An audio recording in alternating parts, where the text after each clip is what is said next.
Hello friends, नमस्ते, प्रणाम। विमल यादव, गुड्डी यादव लोकगीत चैनल में आप सभी फ्रेंड्स का स्वागत है। हम लोग बहुत ही प्यारा एक तीज व्रत गीत लेकर आए हैं। अगर अच्छा लगेगा तो लाइक शेयर सब्सक्राइब जरूर कीजिएगा और कमेंट बॉक्स में जरूर बताइएगा कि ये गाना आप लोगों को कैसा लगा। जी चलिए सुनाते हैं। कहे लागी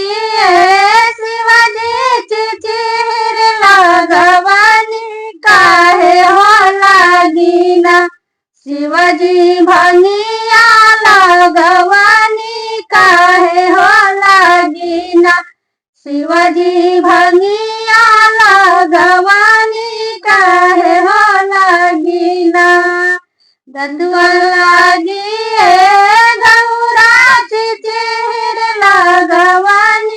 पिए हो लागी ना गौरा भंगिया लगवानी, पिए हो लागी ना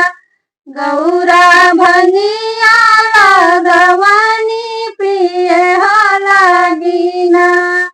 दतुअन तुरता शिवाजी चुटकी मुरुकाली, भंगिया होती सतना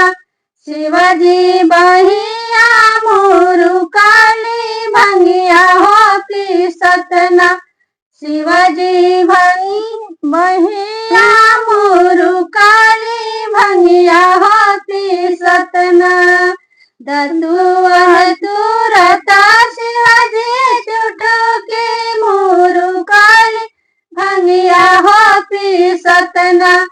शिवाजी बहिया मुरुकाली, भंगिया होती सतना एक मना करे शिवाजी नैहर भागी जाइत,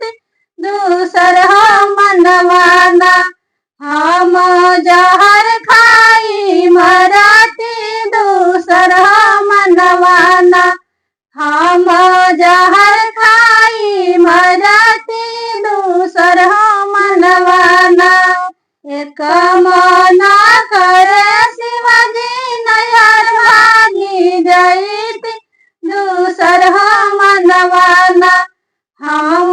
जहर खाई मराती, दूसर हो मनवाना हम जहर खाई मराती, दूसर हो मनवाना नैहर भागी जैबू गौरा भागी ताना मरी, जहर खैबू ना गौरा स्वर्ग नाही जैबू, जहर खैबू ना गौरा स्वर्ग नाही जैबू, जहर खैबू ना